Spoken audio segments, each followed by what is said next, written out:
We're diving into the story of a man who somehow held the secrets of presidents, princes, and billionaires. A man who built this massive empire on manipulation and fear, all without any real business or legitimate source of wealth that anyone could point to. This is the story of Jeffrey Epstein, and honestly, his rise and fall is one of the most disturbing and baffling puzzles of our time. And that right there, that's the central mystery we're here to unravel. I mean, think about it. He didn't come from a powerful family, he didn't invent some groundbreaking new tech, and he didn't build a legendary company. And yet, he was moving in circles that most people can only dream of. So the real question isn't just what he did, it's how on earth a guy like this got the power and the money to do it in the first place. So here's how we're going to break this down. First, we're going to look at the sheer puzzle of his unexplained wealth. Then, we'll follow the money back to its very surprising source. After that, we'll explore the critical partnership that basically opened all the doors to the global elite. We'll see how he built his island of secrets. We'll even explore the really unsettling theory of a larger intelligence operation at play. And finally, we have to confront the biggest mystery of all, his death. Okay, so to really get Epstein, you have to start with this fundamental contradiction that defined his life. He lived like a billionaire, right? But he had no visible business that could possibly generate that kind of cash. He wasn't a tech titan like a Bill Gates or some legendary investor like Warren Buffett. So the first question we have to answer is, where did all the money come from? And what's just so wild here is the speed of it all. In the early 1980s, this is a guy who was struggling to even buy a simple apartment. Just a decade later, he owns a 28,000 square foot mansion in Manhattan, one of the most valuable private homes in the entire city. A leap like that just doesn't happen by accident, and it for sure doesn't happen through some normal career path. To find the source of his power, there's always one golden rule that investigators live by. You follow the money. And when we start to trace Epstein's financial trail, a really clear pattern begins to emerge that kind of puts his whole mystery into focus. His early career is really telling because you see this pattern of him just leveraging connections for his own gain. He's a teacher at the Dalton School, right? But he's focused on networking with the powerful parents.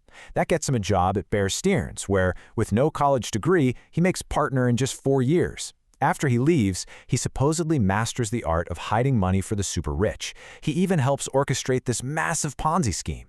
But while his partner gets 20 years in jail, Epstein, he faces zero consequences. No jail time, no fines, no charges. He just walks away.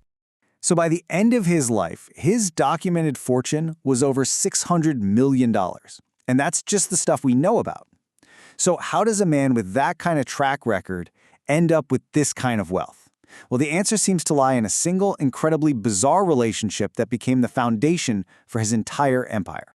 This was it. This was the turning point. Les Wexner, the billionaire founder of Victoria's Secret, was famously private and super conservative with his money. And yet, in 1991, he hands Jeffrey Epstein complete power of attorney over his entire fortune. This meant Epstein could control his money, run his company, make investments, all without even asking permission. Wexner even signs over his massive Manhattan mansion and a private Boeing 727. Why a brilliant businessman would just hand over total control like that, it remains one of the biggest unanswered questions in this whole story. Okay, so the Wexner fortune gave Epstein immense financial power, but money alone couldn't get him what he really wanted. Access to the global elite. To get inside the world of presidents and princes and prime ministers, he needed a totally different kind of asset. He needed a partner. He needed Ghislaine Maxwell. You know, their partnership was almost a perfect symbiosis. It's simple. He had the cash, the mansions, the private jet. She had the one thing he was desperate for, a flawless social pedigree. She grew up surrounded by world leaders and royalty, so she had the key to the most exclusive rooms on Earth. But after her father's mysterious death left her penniless, she had no real standing of her own. He needed her connections, and she desperately needed his resources. So let's be crystal clear about this. While they were sometimes seen as a couple, this was never about romance. It was a strategic alliance. Think of it like a corporate merger of his fortune and her social capital. And together, they created something far more powerful and way more dangerous than either of them could have ever been alone. And to really get Ghislaine, you have to understand her father, Robert Maxwell. This guy was a larger-than-life media mogul, but behind the curtain, he was also rumored to be a spy with ties to multiple intelligence agencies, from Israel's Mossad to Britain's MI6. When he died under very mysterious circumstances in 1991, it all came out that he was totally bankrupt, having stolen from his own employees' pension funds. His death left Ghislaine's world in ruins, and it created the perfect vacuum for a man like Jeffrey Epstein to just step right in. So with Epstein's money and Maxwell's access, the merger was complete. And now they start building their system. And it's so important to understand this wasn't just a random series of crimes. No, this was a highly organized, two-layered operation designed to exploit the vulnerable and ensnare the powerful at the exact same time. This right here reveals the cold, calculated, psychological nature of their recruitment, and Ghislaine was the architect. She'd find vulnerable girls, befriend them like a cool older sister, and then slowly normalize inappropriate behavior. She'd start with adult jokes, then introduce them to Epstein for these so-called massages, and she'd stay in the room to create this false sense of safety. It was a sophisticated form of brainwashing, all designed to make the victims doubt their own reality and become completely dependent on their abusers. But exploiting young girls, that was only the first layer of the operation. The second layer was designed to trap the most powerful men in the world. And this was the ego trap. See, Epstein didn't just offer them illegal activities, he offered them in a way that catered to the specific weaknesses and desires of his high-profile guests, from brilliant scientists desperate for funding to powerful politicians craving total secrecy. And this is how the trap was sprung. Once these powerful men were on his private island, doing things they shouldn't have been doing, they were being secretly recorded. FBI raids later uncovered this vast surveillance network, hidden cameras inside walls, in smoke detectors, even in the eyes of dolls. I mean, come on. They found hard drives and monitoring equipment everywhere. His island wasn't a playground, it was a blackmail factory. So this leads to a really critical question. Why would any criminal meticulously document their own crimes? Why would you collect so much compromising material on the world's most powerful people? This is where the story takes a very sharp turn, away from just personal depravity and into the really shadowy world of intelligence operations. To understand this theory, you just need to know one word: compromat. It's a classic intelligence tactic.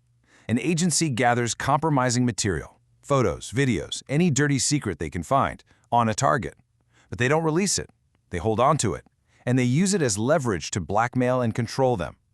What Epstein was doing on his island was, essentially, his own private compromat operation. And look, this isn't just some wild speculation. Listen to this direct quote from Ari Ben-Menashe, a former Israeli intelligence officer. He claims that Epstein was actually set up by Ghislaine's father, the alleged spy Robert Maxwell, to run a honey trap operation for Israeli intelligence. The goal? To blackmail powerful people and bend them to the agency's will. And here's a fact that just pours gasoline on that fire. When the FBI raided Epstein's properties, they seized countless computers and hard drives. To this day, they have refused to release over 300 gigabytes of that data to the public.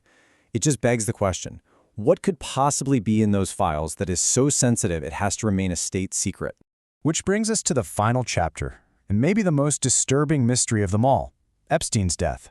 The official story is suicide, but the circumstances around his last night in one of America's most secure federal prisons are so bizarre, so filled with coincidences, that many people believe it wasn't a suicide at all, but a silencing. I mean, just consider the facts of that night. After an apparent suicide attempt, Epstein was taken off suicide watch, a highly unusual move. Then, the day before he died, his cellmate was transferred out, leaving him all alone, against protocol. The two guards who were supposed to check on him every 30 minutes, both of them fell asleep for several hours. And, maybe most incredibly, both security cameras pointed at his cell door just happened to malfunction at the exact same time.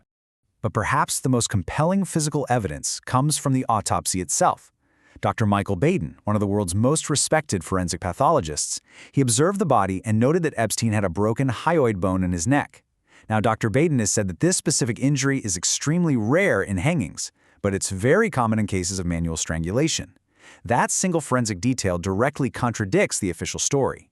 And so we're left with this final, chilling question. Jeffrey Epstein was the man who knew too much. If he had survived to face trial with a life sentence staring him down, there's no telling what secrets he would have revealed or who he would have taken down with him. A college dropout who built a blackmail empire on the secrets of the world's most powerful people. How many of them had a motive to make sure he never got the chance to talk?